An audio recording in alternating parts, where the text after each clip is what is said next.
MIM BJP की party है। अच्छा, आप भी ऐसा कहते हैं?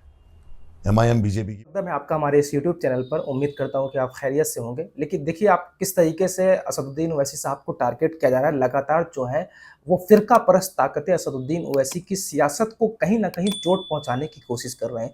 मुसलमानों को सियासत में जो हिस्सेदारी देने वाला असदुद्दीन ओवैसी जो है, उसको जो है कहीं न कहीं डिसअपॉइंट करने की कोशिश की जा रही है। अब समझिएगा, लगातार महमूद मदनी साहब के इंटरव्यू देख रहे होंगे, जहां महमूद मदनी साहब तरह-तरह के जो है इल्ज़ामात लगा रहे हैं। लेकिन अब सोचिए, 2 कौड़ी के लोग जिनकी माशरे में कोई पहचान नहीं, या यूँ कह लीजिए गली की छोटी-सी दुकान उनको उनके नाम पर उधार तक नहीं देती है। गंजेड़ी जैसा शकल से दिखने वाला इंसान जो है असदुद्दीन ओवैसी, भाजपा के लिए काम करते हैं। असदुद्दीन ओवैसी भाजपा के आदमी हैं। असदुद्दीन ओवैसी पर जो गोलियां चली वो सिर्फ एक नाटक है। सुनिए, मैं आपको सुनाता हूं एजाज खान।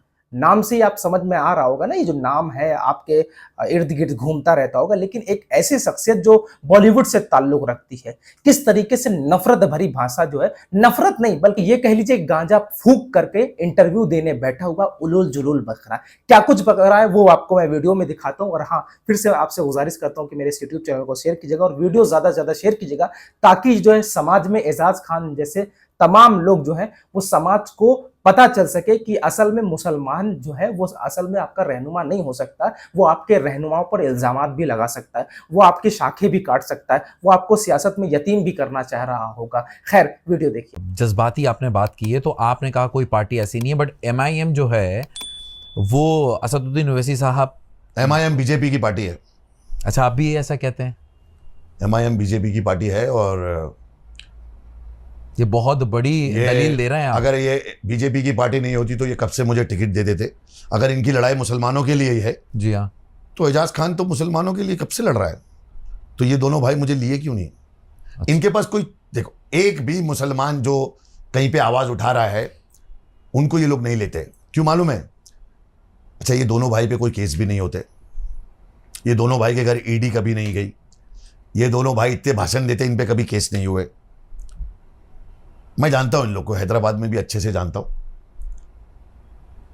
अगर ये लोग वाकई में मुसलमानों के हमदर्द होते तो ये मेरे लिए तो आवाज उठाते ही उठाते। अगर ये लोग मुसलमान के हमदर्द होते तो जिस जगह से मुसलमान कैंडिडेट खड़ा हो वहां पे ये मुसलमान को खड़ा नहीं करते। इनको बोलो अगर ये वाकई में बीजेपी की पार्टी नहीं है, एजाज खान को टिकट दे, वन साइड जीतूंगा मैं। तुमको तो सीट चाहिए ना, लड़ने वाले लोग चाहिए ना, और मुस्लिम चाहिए, दो मुझे सीट। ये नहीं देंगे दोनों भाई, क्योंकि ये दोनों भाई बीजेपी के आदमी हैं। मतलब ये कहते तो सब लोग हैं, मगर आप इसको लेकर बहुत। अरे कंफर्म बता रहा हूं मैं, और मैं इन दोनों से डरता थोड़ी।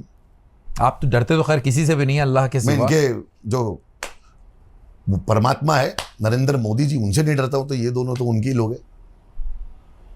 तो इसीलिए आप ये लड़ाई अकेले कब तक लड़ते? अच्छा, एक बात बताओ, नरेंद्र मोदी के खिलाफ कोई भी बोलता है उस पर केस, उस पर ये वो जेल जा रहा है।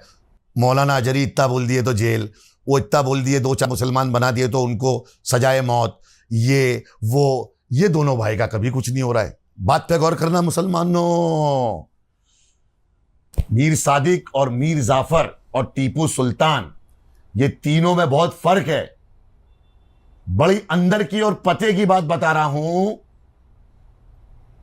टीपू सुल्तान, मीर सादिक और मीर जाफर, जब टीपू सुल्तान शेरे हिंद महल में संडे के दिन आराम कर रहे थे, तब अंग्रेजों का सबसे बड़ा खबरी था मीर सादिक, जिसने जाके दरवाजा खोला और बारूद पे पानी डाल दिया और अंग्रेजों को अंदर ले लिया, और जितने लड़ने वाले सोल्जर थे उनको छुट्टी दे दी, उनको अपने अपने घर भेज दिया, और अंग्रेजों को कहा कि हमला करो। ये बातें बाद में समझ में आएगी, ये बहुत महंगी बातें, समझना।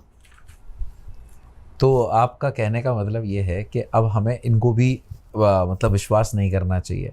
कोई एक ऐसी पार्टी क्यों नहीं बनती मुसलमानों की, जब अरे असद साहब बैरिस्टर सेकंड है, लार्जेस्ट पॉपुलेशन। असद साहब बैरिस्टर है, इतनी लड़ाई लड़ते हैं, यूपी जाते हैं, इन पे एक छोटी सी गोली चलती है।